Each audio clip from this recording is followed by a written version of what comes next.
Hi guys, welcome back to TomTalks, and we're here today with another album review. This one is just a Grammy related one because it is nominated for Album of the Year and Best Rap Album. This is, of course, the highly talked about, the highly discussed and the highly loved Let God Sort 'Em Out. The eagerly anticipated return of Pusha T and Malice, aka Clipse. Their fourth studio album and first since 2009. This album got a lot of love and a lot of attention. I have listened through this record a few times at this point, and it is certainly one of last year's albums that I think got the most talking points and the most virality when it came to hip-hop. Of course, the entire album was produced by Pharrell Williams, famously of the Neptunes, no longer of the Neptunes, of course, there's some stuff going on there. And, you know, Pharrell has his fingerprints in a lot of hip-hop. Singles from this album got attention as well. Chains and Whips got Best Rap Performance nomination, and the first track on the album, which we're going to get straight into, The Birds Don't Sing, was nominated for Best Rap Song. This record, for me, it's a return, obviously. You know, this was the duo's first record in 16 years. And from the get-go, you can see, and to an extent throughout the record, the different paths these two artists have gone on. You know, Malice became a religious man, focused on that. Pusha T moved away from as well, but in the direction of being a solo artist, and had a lot of success there. You know, albums like Daytona and It's Almost Dry. There's obviously, like, you know, the Drake beef stuff as well. But Pusha T kind of cemented himself as one of the respected people in hip-hop. But they've come back together and they have created a very good record. This is a very good album and there's a lot to discuss. So let's go. The Birds Don't Sing, which features John Legend and Voices of Fire. What a way to start an album. It's basically a piano ballad. There's a bit of rising bass as well, but predominantly these are the words of Pusha and Malice. Pusha giving these very emotional and raw verses reflecting on the death of his mother, while Malice reflects on his father dying and what he did for him. They're very passionate, they're very emotional, and they're very raw performances where you can really see what these people meant to the two artists. There's a reason why this was one of my favourite tracks of the year, just for that sort of, not necessarily the lyricism itself, but just the rawness and the sort of the gut feeling you can see in these performances. Pharrell's ad-libs are put throughout, which add to the atmosphere of the track for me. But I think what I really like here is that chorus from John Legend and the Voices of Fire. It's real sensational vocals here, passionate, and the strings that are used there as well.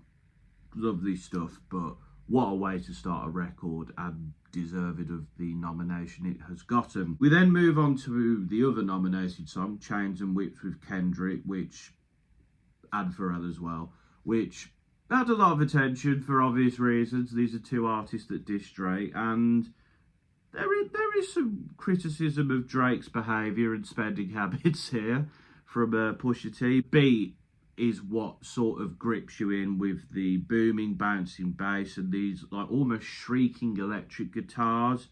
It's really moody and it sets the sort of pace for things to come. And the drum pattern as well, that's very nice. Also, the Take 5 sample, nicely used here. When there are samples used on this record, they're very appropriate. They add to the atmosphere, or they sort of give some oomph to whatever Pusha T or Malice or said featured guest is saying. This is also the first time you hear that this is culturally inappropriate, that little ad-lib. I think it's only on the tracks that have samples, but I'm not 100% sure. I'll have to check that. But, you know, it's become iconic and, you know, it does fit in here. But there's a lot of braggadocio here as well. And this is the first track where I'm going to point out a line, because there are lots of great lines on this record, but there's lines that do quite stick out to me, like, your lucky streak is now losing you, money's dried up like a cuticle, you're grasping for air now, it's beautiful. And Kendrick comes in as well, basically talking about how he's on top, how people have betrayed him. It flows very fast here, but it's nicely done. It's a solid Kendrick verse. It's not like my favourite Kendrick verse, but it does the job. It fits the sort of track. And yeah, Chains and Whips is a good moment. I do enjoy this a fair bit, and the production in particular is fantastic. And like Pusha and Malice both really give fantastic performances here. POV, which features Tyler the Creator. That gospel echoing choir maxed out next to this bouncy bass makes an absolute headbanger of a beat. It's just, oh, it's great. The keyboard melody is really good here as well. Sampling of the Streets of San Francisco theme tune. Another nicely done sample. The bars here are really punchy and hard hitting, and they sort of come up next to the bass in such a way it's very crisp. Tyler just sounds really good here, talking about how he defied the odds and he's doing well. It's a lot of braggadocio again. There's also like a bit where he talks about how he's outgrown his heroes, maybe a Kanye reference. I think there is some other Kanye references, good and bad, on this record, particularly from Pusha T. The chorus and Pusha T's flow and like the rhythm of it just hits really nicely. And then the second half, the beat flip, it's more spacey and vibey to match Malice's flow, but then it comes back in again. This is a track of basically 3 top-tier MCs just showing off their rapping abilities for me, and it's a great track. It's got a lot of oomph. So Be It, which, again, references a bit of Kanye's recent behaviour. The sample here really drives the beat forward and hits really nice, and it's backed up very well by these bassy kick drums. The flows here, they're cold, they're class. There's a great use of like metaphors and rhyming here. Particularly Malice shines here, bragging about his qualities, and there's also a reference to the Neptunes breaking up as well.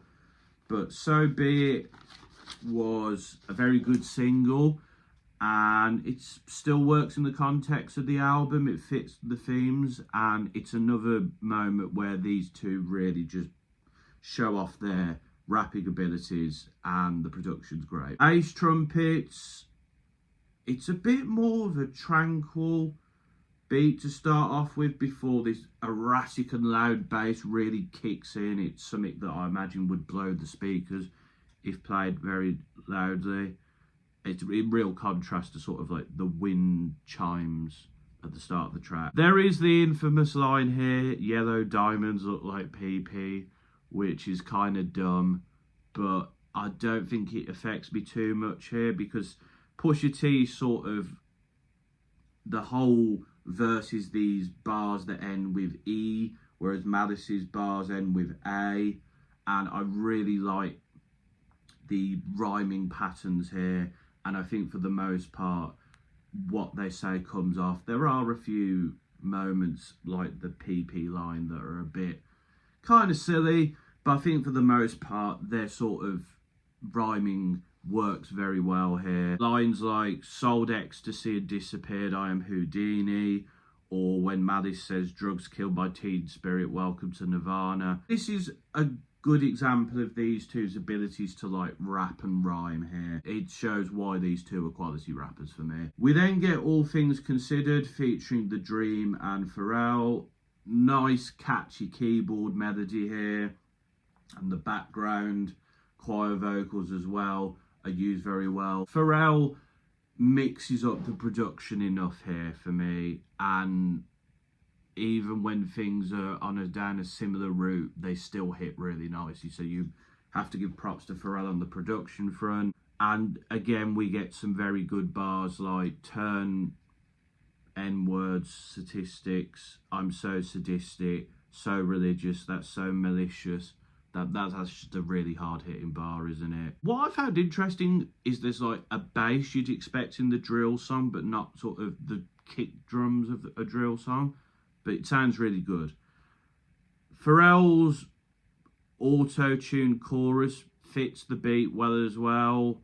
It's very braggadocio-y, but it fits the sort of kind of gospel choir sort of thing going on in the background. Only thing here that maybe I'm not particularly keen on is the Dreams contribution, which is decently done, but it feels slightly tacked on at the end of the track. And I don't know, I feel like it wasn't 100% needed. It's a change of pace and it adds something different, but not necessarily sure it was needed. Overall, all things considered is a good track. You see what I did there. Then we get MTB TTF, which stands for Mike Tyson Blow to the Face. It's got a bouncy beat, but it's a little bit more subtle here, which allows to focus on the words. A lot of like drug bars, braggadocio about them being on top. Malice here delivers his verse at the start without giving a breath, and I think it's a real great show of like his performing ability, his breath control. It's maybe not my favourite track from the record, but I think it does what it needs to do in terms of like the braggadocio elements, the references to drugs, and it's a solid track. It does the job. EBITDA, don't know what this stands for, which features Pharrell. It's a lot shorter, which means it doesn't quite pack a punch as much as some of the other ones here, but I like the echoey choir vocals. The drum pattern here reminded me of another track produced by Pharrell, Snoop Dogg's Beautiful. I don't know if anyone else thought that. The guitar here is very subtle and it's very braggadocio flows, but a little bit less intense. But as I said, it's a decent moment here, but it does feel a little bit short. FICO features Stove God Cooks, which Andy gives a good performance on the chorus here. About his come up, I just wish we maybe could have got a verse from Stove God Cooks, but you know, the chorus here, it works well. It's reverberating auto-tuned harmony and the brass really sets the beat. It's about having to make the most of it, make the most of what you have. References sort of the street life and men singing, maybe a little Gunner reference there, and having to deal with the consequences of that life. And it's a bit more of an insight into their past and what they sort of had to deal with and the code of the street and what you do, what you don't do. And it gives a bit of a change of pace to the lyrics here, which I do like the braggadocio stuff, but I also do like to get to know the artist a bit more. And I think we do with these sort of tracks here. Oh, and when the drums come in on this track as well, that is a great moment. But FICO, another very good track. We then move on to Inglorious featuring Ab Lever, who, by the way, a really impactful verse, and his delivery is a real earworm. He really has his moment and he delivers it in a very good way and really adds to the track. I'm not sure what the instrument is here. It's like an Arabic wind instrument. Again, I'm not 100% sure on what it's called, but I love it here. I love the bass and the driving beat. It has this sort of subtle energy to it though, which allows again the artist to take centre stage. I feel like here their flows are impactful, but maybe not as punchy as on other tracks here. But overall, I still do like this track. And again, the feature from Ab Lever though does kind of shine ahead of Pusha T and Malice's verses for me. So far ahead. Pharrell really hits the upper register on the chorus here. It's still very braggadocious, and he's matched well by this rising gospel choir. there's like, it's kind of a juxtaposition of like the way they're delivering it. You think it's quite holy, but it's actually sort of like, it's about like money and wealth and products, which is an interesting juxtaposition. But I think it's kind of like maybe making a commentary on like how Malice is like this godly man, but Pusha T is still this quite braggadocious man who has a lot of fame and a lot of success and is making the most of that. And the simp sort of coming after this chorus, and they do change the vibe a bit. Pusha's flow is a bit distorted here, but it's still really nice and still works against the track, while Malice talks about moving on from the life he led to become a reverend. Really like his punchy flow here and the storytelling element here. It's another good way to continue the record on and give us a bit more insight into the lives of these artists. We then get the penultimate track, Let God Sort 'Em Out / Chandeliers, which features Nas. I do like the blaring synths here. It really gives a nightclub vibe to the track here. There's also the theme tune from Sarge is sampled here and done very nicely. It matches the beat very well. Everyone's talking about like, you know, having lived the life and making money. I particularly enjoyed the bars. You get the chills because this stuff is real. Now let me ribbon about your surprise. The feeling that you get when you realise it was really you that died and we are so alive. Really impactful stuff there. Nas gives this very suave but sophisticated braggadocio flow, how he's a top guy, he's a respected guy, he's kept on pushing through all this time. Again, it's not maybe Nas's best thing you'll hear this year, but it's still a very good solid flow that matches the beat, and also the blaring horns are a really nice touch here. But another very good moment on the record. And we then conclude with By the Grace of God, which again features Pharrell. We then get the gospel influence again. There's use of the wind instruments, there's the drum pattern.